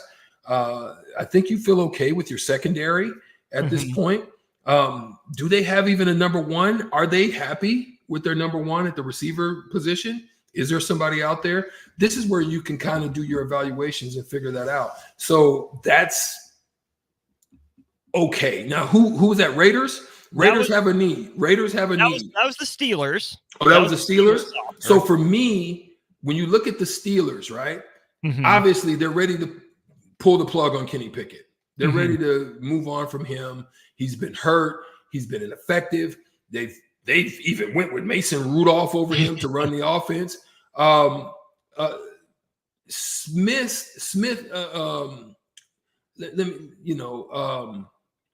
Justin Fields, I think, is a nice young talent that you could add because they've been on the search ever since Roethlisberger has exited, right? So it's a young talent that you don't have to do much on at this particular point. You don't have to sign him. You can, but you get a chance to kind of get a great evaluation on them if you're the Pittsburgh Steelers at this point. I like Pittsburgh's offer more than I like Atlanta's offer. Atlanta would just give up this year's second round pick at number 43 overall for Justin Fields. I think if you have those 2 offers on the table, you absolutely take Pittsburgh's because it's a pick two spots higher and another pick. But you brought up the Raiders, Strick, and that's another team that in this hypothetical scenario proposed an offer for Justin Fields for a third round pick in this 2024 draft, but also Hunter Renfrow to the Bears. What do you think about that package compared to Pittsburgh's? I mean, you're going to get a receiver, probably a good slot receiver on top of the pick. I think it could be a nice. I mean, look, the Raiders love flash, right? They love flash, and I think if you go after Justin Fields, it's a flashy move for them. It's a more solid quarterback than you had. You've got great offensive talent. You still got Josh Jacobs, Devontae Adams, as well as Michael Mayer. That's good offensive talent behind a quarterback that's in his mind looking to have his CJ Stroud moment, to have his Jalen Hurts moment. Like he's on the hunt for that. So he could be hungry, and surround him with that kind of talent. It could inspire the offense to really do something great. So of those three, which do you think would be the best fit for Justin Fields? Pittsburgh, Atlanta, or Vegas? I actually probably would love, you're going to have a great defense. I would probably like to go with the Pittsburgh move. I think if you're a gritty guy, you come from that Midwestern Rust Belt value. When you played at Ohio State, you're very familiar with that type of temperature and cold and those things. But that city, could embrace the hard work if you put in the hard work and the time. I think Pittsburgh, I would be more apprehensive going out to Vegas to flash. Not when you're trying to get your focus and your mentals right to solidify yourself as a top tier quarterback in the league. I probably would advise him, if I was an agent, not to want to go to Vegas. It's just too much going on there, too much flash and dash, and you don't want a young player to get caught up in that, especially one that's trying to secure the bag. Absolutely. Mike Tomlin hasn't developed a quarterback right since Roethlisberger has been gone, and Roethlisberger was handed to him by Bill Cowher. I just like the idea of him mentoring Justin Fields, who's still young. And here's this, Strick. People forget Justin Fields originally committed to Penn State. So he kind of knows what's up, right? Not that Ohio State's all that far from Penn State, but yeah. I think that'd be a cool another angle. Let's just play out the other side hypothetically. Let's say the Bears like Justin Fields and they think they want to fill in the other gaps on their roster, that they can make it work with Justin Fields. Here are three offers to get the number one overall pick. The first offer comes from the Washington Commanders, who you might know are picking second in this year's draft. Well, why would Washington want to trade up? Maybe there's just one guy that they have their eyes on and they don't want the Bears trading that pick to someone they think might steal away. Probably Caleb Williams. Maybe they need a quarterback. Yeah, they would probably go with Caleb Williams. And I think he would be happy with DC. I think so too. So the Commanders package for number one overall this year would be just to flip-flop, give up the number 2 pick, give up the number 40 pick in the second round of this year's draft, and next year's 2025 first round pick. Is that fair?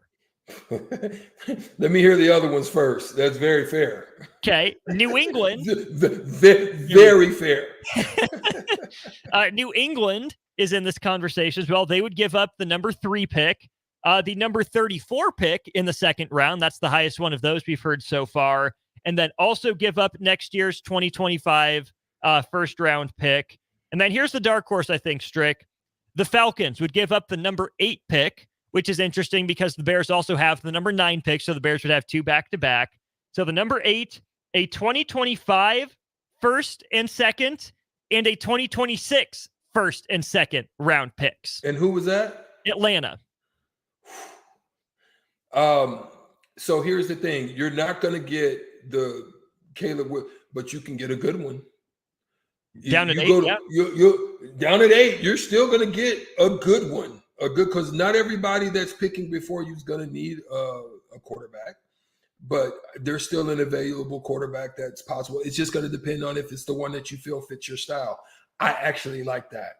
I like going down and picking back to back like that. To get 2 solid. I don't think picking second or third is going to change anything for me. I mean, I might as well stay where I'm at. But you do like those second round high picks, but picking 2 first rounders that close back to back, I like that idea.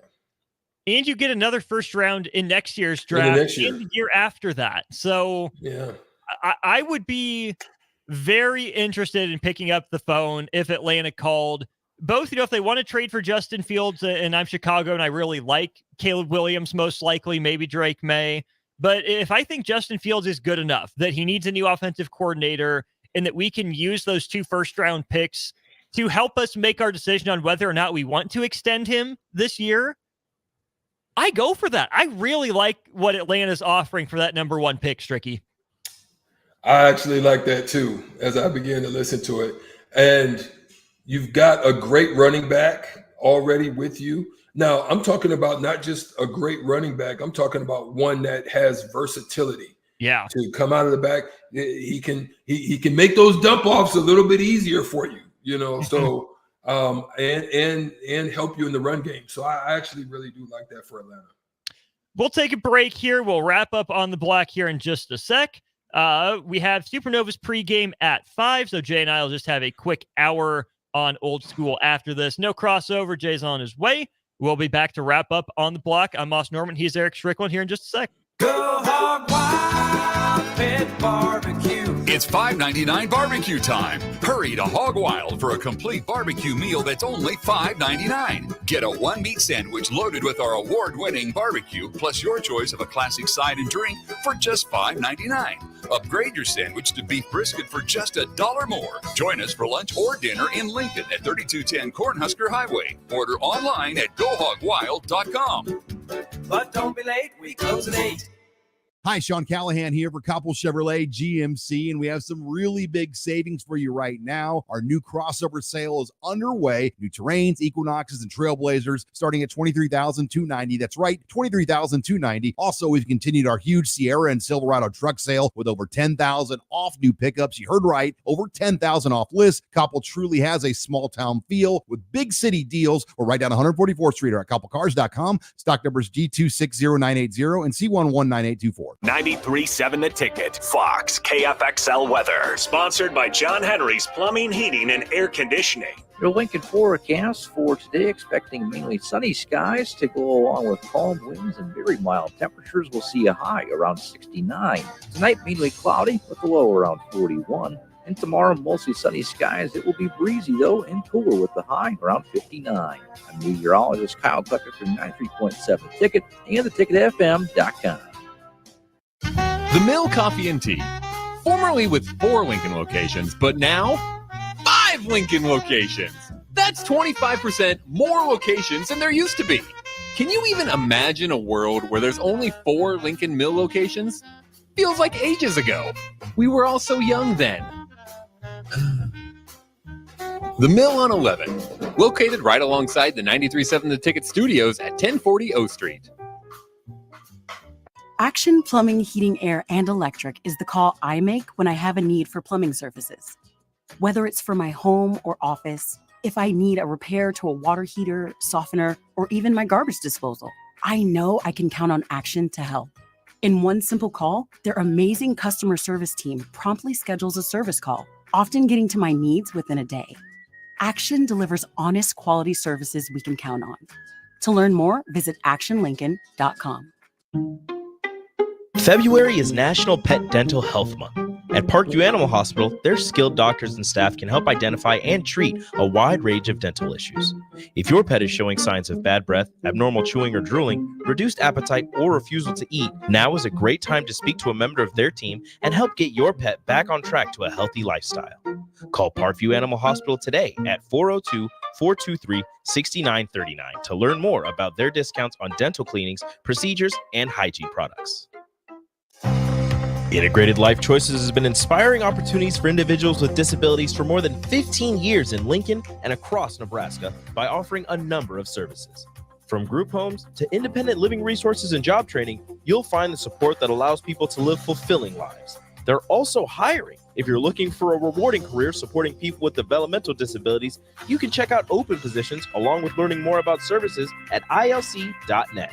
Integrated Life Choices. Load up on meat and more this winter at the Mercado by Certified Piedmontese at 84th and Haviland. This week's specials through February 27th is whole brisket for just $4.99 per pound and $1.50 off all nuts, including Treat Bake Shop and Twin Springs pecans. And don't forget about lunch on Fired Up Friday from 11 a.m. to 2 p.m. Locations at 84th and Havelock and 30th and Yankee Hill in Lincoln and 168th and Maple in Omaha. Get to the Mercado today for the best meat in town.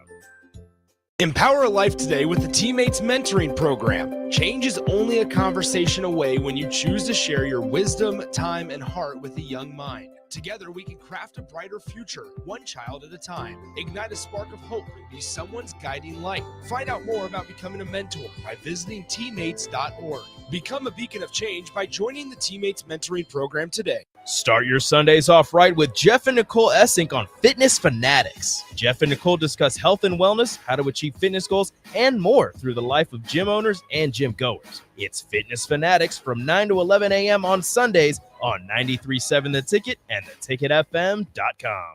Now back to On the Block with Strick and Austin on 93.7 The Ticket and theticketfm.com. Putting a bow on another show. Been a great one. If you missed any of it, want to listen back to any of it, go check it out wherever it is that you get your podcasts. We're there. Just search for On the Block with Strick and Austin. I'm Austin Norman, joined by Husker Hall of Famer, 9-year NBA vet Erick Strickland. Stricky, let's go to the text line here to finish out this show. Mississippi Mud Dog sent in something interesting. He asks, how come more teams don't follow the Green Bay model of drafting a guy late in the first round and sitting him for 2 or 3 years to mature behind the scenes, right? And that's not something we see a lot of. We saw Kansas City sit and wait for a year with Patrick Mahomes behind Alex Smith.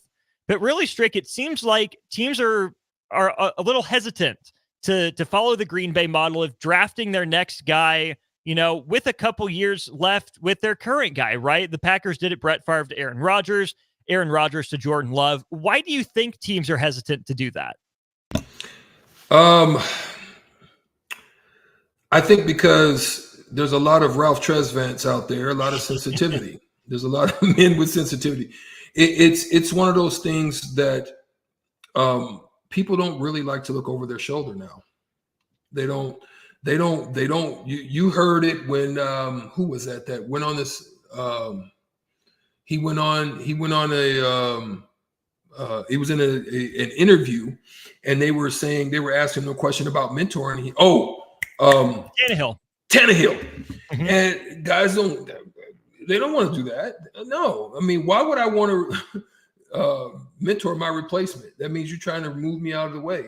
Everybody is trying to figure out a way to create value for themselves to remain. They want to continue to remain a top dog. Top dog always gets what? Top pay. So why would you want to raise somebody up to swoop in and eagle eye your stuff? You know how the eagle swoops down and snatches up the goods? You don't want nobody to do that to your money.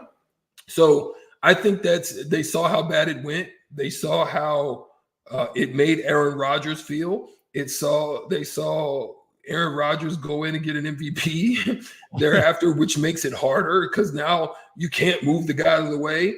So they don't want to create that kind of friction. It's kind of like, let's move the guy out of the way and move the guy in. And they're taking more risk by doing so, Austin. Would you agree? I think they absolutely are. And I think it's that risk of with their current guy and their quarterback of the future that informs a lot of this, because the mishap. I'm sorry, Austin. God dang it. I don't want to lose my thought. But then what's happened with San Francisco and the mishaps and the miss. And there's been a couple of misses out there that's kind of, throwing people off on making that decision.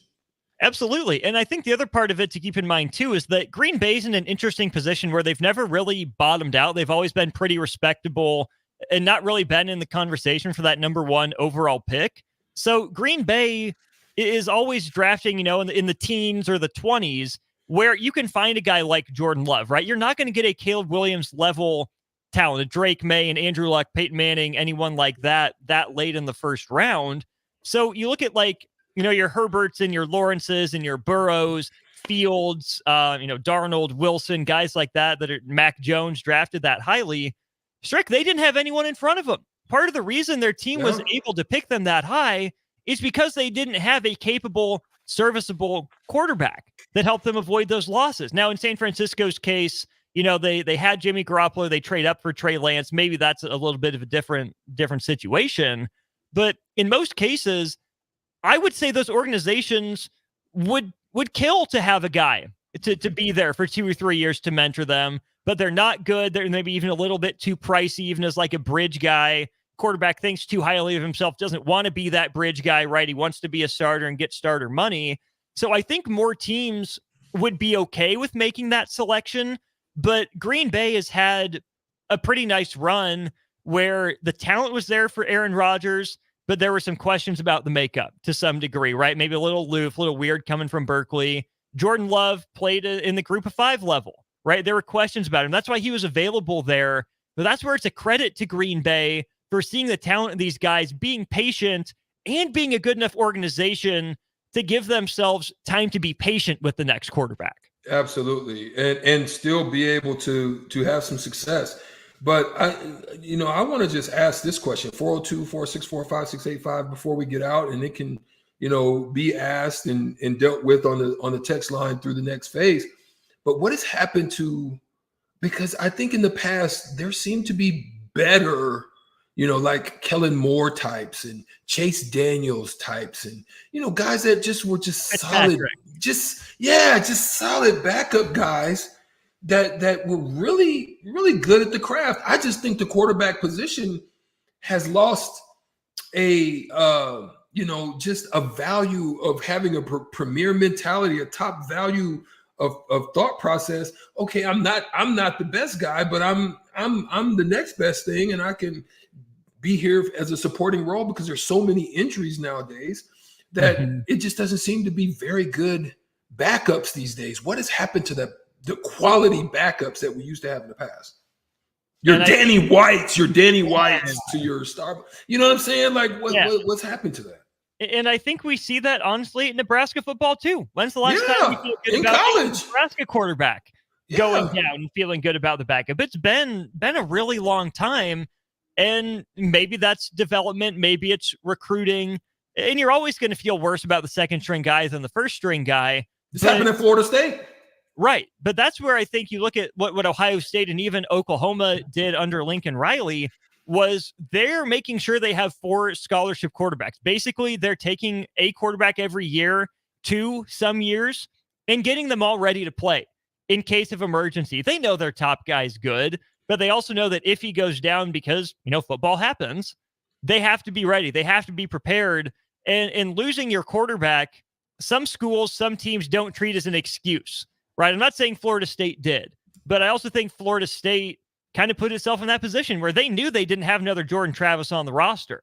Jordan Travis had to grow and develop, but I think we're going to start seeing, Strick, more of a trend, especially as we get into the NIL era and especially as we develop in the transfer portal. Maybe the next progression is that you get more Dante Moore situations where he transfers out of UCLA where he got a couple starts, but he's going to go to Oregon and be the backup to Dylan Gabriel. He realized, oh crap, maybe I'm not ready for this. Give me a year to sit in a system to get physically, mentally mature, and I'll be a better player for it down the road. I mean, Alabama, I think, had a good beneficiary. I mean, you say what you will about Milroe. Yeah. He was that. He was he was that backup guy that just kind of waited his turn. Look at Carson Beck. Yeah. Guy that just sat there. I think those who have those situations are the beneficiary of stability within their, within their system. Absolutely. Fascinated to see how it all plays out. Text line, want to thank you guys for tuning in and chiming in today. Y'all were great, giving us your high school athletes, giving us your thoughts on the next Patrick Mahomes and the Justin Fields ideas. Stricky, it's been fun. We'll do it again tomorrow, my man. Love it. Love it. See you guys on Thursday. And guess what it is tomorrow? I won't be there, but I might have some wine right here Thursday. We'll sip it for you. We'll sip it with you. He's Strick. I'm Austin. Don't go anywhere. We got an hour of old school before we send you off to Columbus, Ohio for the Supernovas game. DP, Renee, and Rico. You're counting on your team to win, so why not prove it? At Warhorse Sportsbook,